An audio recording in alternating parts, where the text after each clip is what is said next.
Dear Sarah and all your lovely listeners, my name is George and I'm from a quaint little picturesque village in Derbyshire in England, and my Bigfoot encounter happened to me in the 80s when I was about 23 years old in Brazil of all places.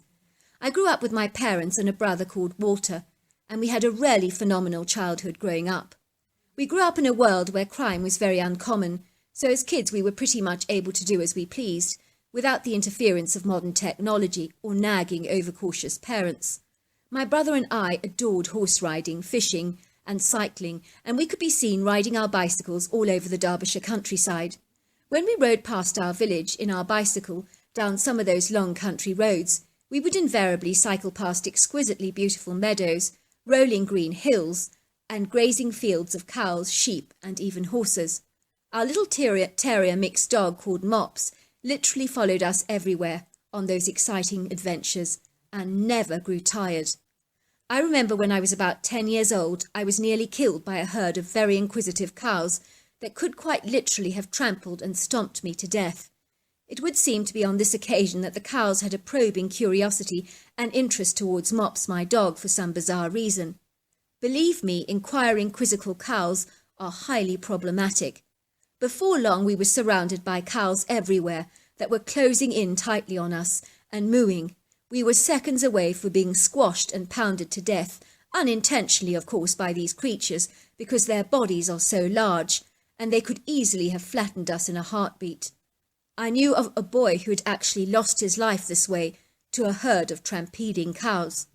I knew I had to escape, and luckily I managed to squeeze under a fence and rolled through to the other side, with my body almost shredded to pieces by the barbed wire, and with a rather bedraggled, frightened Mops by my side. I was really shaken up by that incident, and even Mops became painfully wary of cows from that point on, and would simply refuse to go into a field if there was a cow in sight, and who could blame him? Believe it or not, I was once also attacked by a male billy goat, whom had been placed in the field by the farmer to impregnate the female goats. Sadly, I wasn't aware of that at the time. I was accessing the hiking trail I was on through the field, which was legally accessible to all the hikers as a natural shortcut. I remember this creature literally pounded me with its horns so hard that my body was literally black and blue from bruising. I tried to escape this testosterone-driven billy goat, but he was not letting me out of his sight, and he was tearing after me and charging me, using his horns like deadly weapons. Finally, I was rescued by the farmer, who was killing himself laughing and trying desperately not to, because it was comical seeing his billy goat strutting his stuff like that. I hate to admit it, that the Derbyshire villagers could not suppress their amusement and laughter at my very sorry sight, and thought it was terribly funny that a male billy goat had seen me as a potential mating threat, as far as mating was concerned. When I went to the doctor, he was so shocked by how I looked and said, "I'll be damned, I've seen everything now." For some reason the male billy goat thought I was another male competing for mating rights, and he was having none of that. I promise you I've never been so beat up and bruised in my entire life. I soon became the butt of many jokes in the village. When I was a little older, my parents sent us to a prestigious boarding school because my father believed in the significance of a high-quality education to empower and enhance our lives. He was also insistent that we needed to have 3 skills in life because he said that it would be an insurance policy for our financial futures. He felt that you could never ever be certain of the future, so 3 skills would set us up for life. I must say, I have never regretted following his stringent advice. So even though I was an aspiring medical student at the time that was desirous of becoming an orthopaedic surgeon, I had also developed the skills of being a barber, and I learnt how to do that cutthroat shave to perfection at a local barber shop, and became so good at those clean-cut shaves that the barber literally begged me to work for him full-time.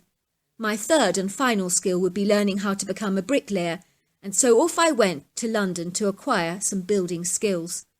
I remember how tough it was to get accommodation in London in those days, and you literally had to fight tooth and nail to get a bedsit. I would look for advertisements in the Evening Standard for accommodation, and invariably it would always have gone. Just my luck. It was maddening. There would be queues of people answering just one advert for a single room, so it was a living nightmare looking for affordable, cheap accommodation in London, because the demands were so great. I want to tell you those greedy landlords in London were squirreling away monstrous fortunes, and if you were to complain about something, they would simply tell you could leave because competition for bedsits in London was exceedingly fierce. So in reality, they could literally get away with almost anything and offering you substandard accommodation. But beggars could not be choosers in those days, I'm sad to say. Finally, I was able to find a rather decent-sized bedsit in Bayswater, and as the building project I was working on was in High Street, Kensington, it was in very convenient location for me. The white building where I'd moved to was a classical piece of stylized, sophisticated architecture, but on the inside it was a very different story, as the place was quite literally falling apart, and even the staircases to the rooms were covered in threadbare carpets, and there was only one bathroom to be shared between 5 bedsits, which was absolutely ridiculous. I think the thing that shocked me the most was the electric connections in the rooms that looked so old and precarious you'd be forgiven for thinking that you could literally have a serious electric shock, and you probably could. So I decided that I would never be using an iron in that bedsit. Bayswater was metropolitan and was buzzing with people of all nationalities from all parts of the globe, and there was a great deal of Arabs in the area, wearing their typical white turbans and white loose clothes. In the building where I lived, there were some interesting characters. There was a young girl who was an upmarket cool girl and was visited regularly by her pimp. There were several bricklayers living in their bedsits who were working on local building site. And then there were many bedsits that were occupied by young girls from Brazil who were rarely staying in London for some life experience. And then there was a couple of Australian backpackers in another bedsit. I was enjoying my bricklaying experience, and it was physically strenuous and exhausting hard work, but I learnt a huge amount, and years later I was able to build my own house from scratch, so it was a massive advantage possessing another skill. My father was definitely right about that. One day as I was climbing the stairs to my bedsit, having returned from a hard day of work, I bumped into one of the Brazilian girls in our building, who was sharing a very large bedsit with 3 very friendly Brazilian girls, who invited me to join her for drinks at the local pub, and I thought it sounded like a fabulous idea. The pubs in London were always such a lovely way to relax after a strenuous hard day, and even enjoy a nice game of darts or two. To cut a long story short, I became very good friends with the Brazilian girl, who was called Anka, but it was not a romantic liaison by any strength of the imagination. We just became very close, firm and good friends, and before long Anka told me all about her life in Brazil and begged me to go and stay with her once she had left England and returned home. Once I had acquired my building skills, I returned home to Derbyshire, and my parents encouraged me to go travelling to broaden my horizons for a year or so before I pursued and completed my medical degree. Once again my father told me that travel was character building and good for the soul. He believed it was favourable and valuable to observe other cultures, faiths and lifestyles, and to learn from other people's life experiences. I did not need much encouragement because I loved travelling myself, and that was when I decided to visit Brazil and get reacquainted with Anka, who lived in a very nice neighbourhood in São Paulo. She lived in an upmarket white Portuguese home with seamless 1800s colonial architecture and a touch of neoclassic romantic influences, and it was spacious, open plan, and rarely cosy, well-designed home. It would seem that the garrulous and charming Anka had hundreds and hundreds of friends, and so she hosted numerous parties while I was there.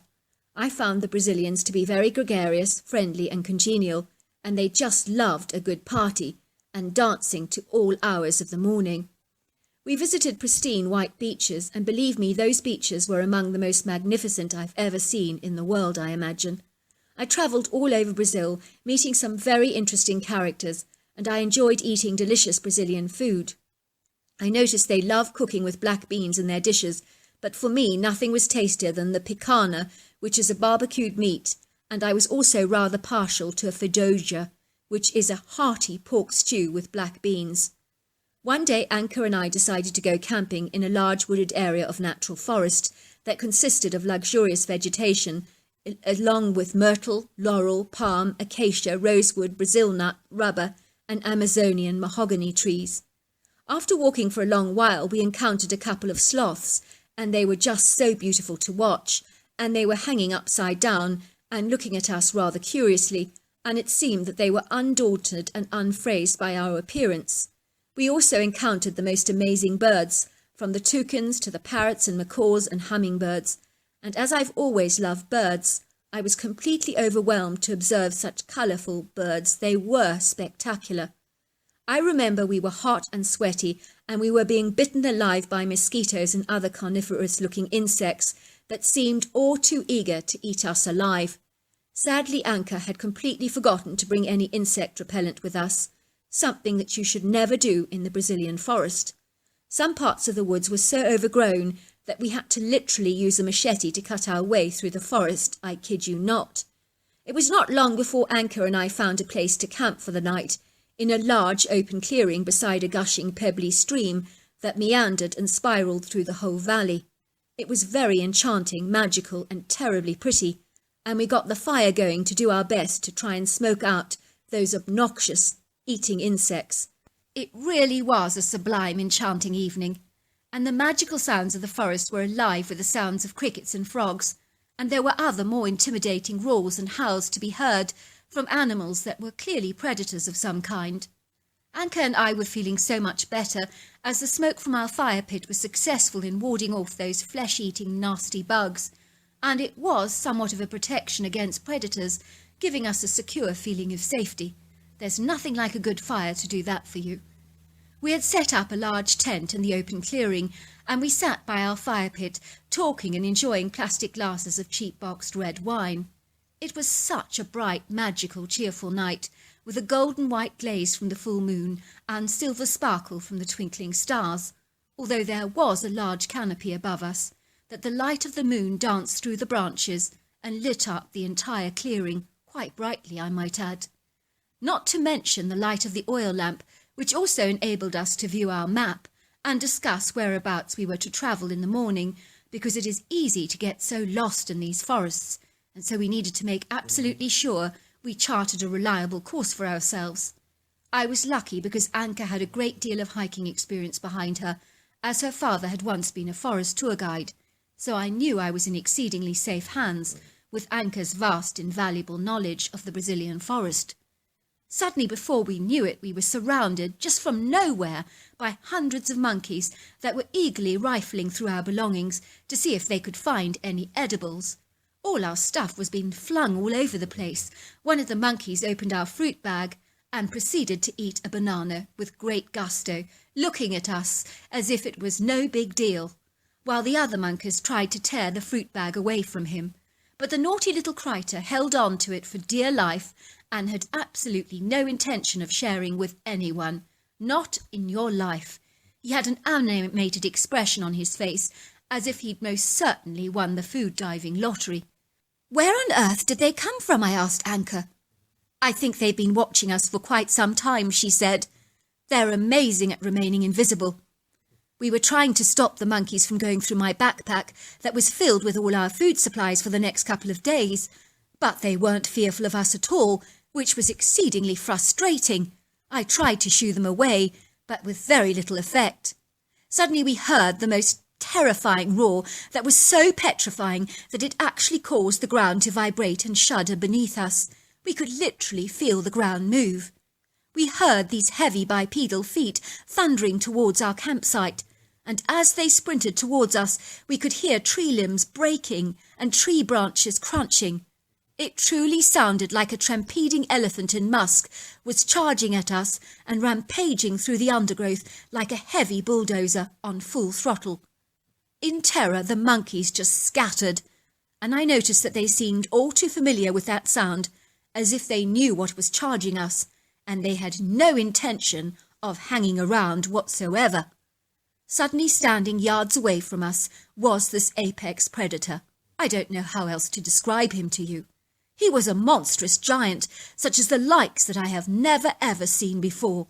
The creature was literally titanic in its vast mammoth proportions, and was easily 9 foot tall, 900 pounds, and 4 feet wide. The first instinctive impression I procured from this creature was that it was a human giant, literally covered in dense, thick black hair, with the exception, of course, of the long grey face that was hairless and had a leathery but human-like appearance to it. This colossal creature was built like an army tank. It was burly, thick and muscular, and its overlong arms and human-like hands and feet were remarkably like humans, but so much larger. The creature barely acknowledged us as his focus was on our large rucksacks.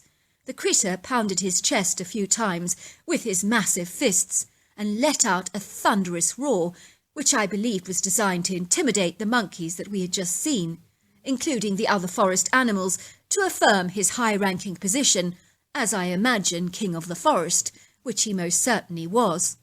We watched in absolute horror and in awe at the same time, if that's possible, as this colossal critter glided towards our backpacks, rifling through them with jubilant enthusiasm like a kid emptying out a Christmas stocking. He looked exactly like that. The critter tossed the things that were of no interest to him at all over his shoulders like plastic plates and cutlery that went flying haphazardly into the air. Along went a book with him, a hairbrush, camera, binoculars, and they were literally scattered liberally all over our campsite. It was a massive mess. Finally, the creature came to our delicious food parcels, and he placed all the things he wanted in a very neat particular pile that included raw bacon pieces, cashew nuts, potato chips, a big block of sweaty cheddar cheese, biscuits, beef jerky, grapes, and plenty of dried fruit. He opened the box of red wine, took a sip, and spat it out in absolute disgust and revulsion, pouring it across the clearing, with all the contents sadly spilling out. Gone was all our delicious red wine. He then examined all the inedible items to see if anything was interesting enough for him to take, and nothing held the remotest appeal to him, I'm glad to say, so he discarded everything, including our freeze-dried food, which he tossed on the forest floor. He proceeded to pile our fresh food into my rucksack, and then he threw the rucksack over his gargantuan back, and this large rucksack, I kid you not, looked just like a handbag on his shoulders. It looked so small. It was in that moment that he looked up and gave a warning growl to us, much like a Rottweiler dog that guards his food. It was like he was saying, "This stuff is all mine. Don't even dream of challenging me." And then the creature just thundered away through the forest, barely giving us a second glance. But boy, did he leave behind a lot of shock. All the while Anchor and I had watched this creature, we were beginning to believe we were seeing things like the effect you might get from a psychedelic drug. I say that because until you've seen this creature up close and personal for yourself, you will only then comprehend how incongruous it seems in our natural reality. It really seemed so out of place, and yet it was larger than life, and real it most certainly was. We did not just see what I think we saw, I asked Anchor, who was shaking like a leaf, and her eyes had grown as wide as saucers. "So it's true," she said, looking absolutely dazed. "My father told me about the coal-black giant in the forest when he went on hiking trails, but I just thought he was trying to scare us. I had absolutely no idea it was true." "Your father told you about this critter?" I asked in horror. "Oh, yes," she said. "Believe me, I've got some stories to tell you that would make your hair curl. I just thought they were all spurious, but now I think they were true. I truly thought it was all fictitious stuff, but now I've seen the creature for myself, I'm in no doubt that he's real." As you can imagine, after meeting the coal-black giant in the woods like we did, my nerves were most definitely frazzled, as I have never been so frightened in all my life, and so I literally begged and pleaded Anchor to let us leave the campsite the following morning, as that coal-black creature scared the living daylights out of me, and I'm not going to pretend otherwise. Looking back all these years later, I do realise we encountered a Bigfoot, which I am certain is equally as abundant in Brazil as in North America, only the locals are less inclined to talk about it, largely due to superstitious reasons. I'm still very good friends with Anchor and speak to her regularly, and so I'm sure she will send you some interesting Bigfoot encounters from people who have encountered the beast themselves, and I'm sure your listeners will be very entertained. All these years later, that event is the most profound in my entire life, so I hope your listeners enjoyed my story. Oh, what an incredible story. I just love how things in life just seem to be meant to be, and how you encountered this girl called Anka. You went to Brazil and you had an encounter with this creature. And frankly, I'm not surprised they're around in Brazil because there's so much food out there. And it's not too different from America, from North America. So, yes, it would make sense to me that there would be creatures like that out there. So until next time, goodbye and good night.